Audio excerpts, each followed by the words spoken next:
Nihaona tamin'ireo senatera frantsay androany tolakandro ny mpikambana eo anivon'ny birao maharitry ny antenimierampirenena fotoana izay namariparitany frantsay ny mety fiaraha-miasan'i Madagasikara eo amin'ny lafin'ny fampandrosoana. Fanazavana.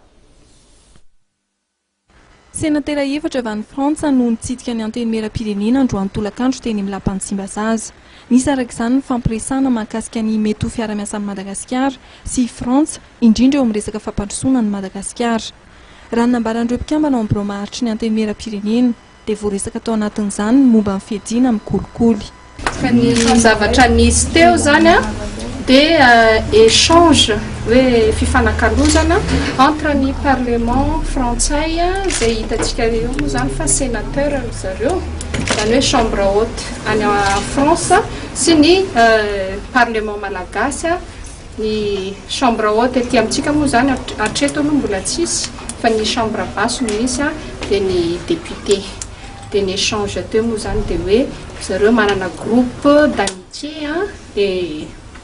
zay groupe d'amitié zay zany hoe hifanampiana zay zany no zavatra nentin' zareo teo hoe afana mifanampy ampandroso ny firenentsika ho tota. Izy resaka justice koa zany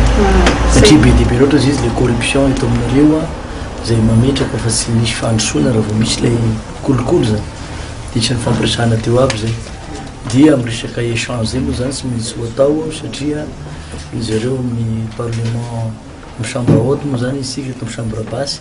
mbola tsy manana le chambre haute sika zany zao dia misy matoko zay fa manomboka misokatra amin'ny fiaraha-miasa ary ny zavatra tena mahafaly zany dia le bureau permanent lany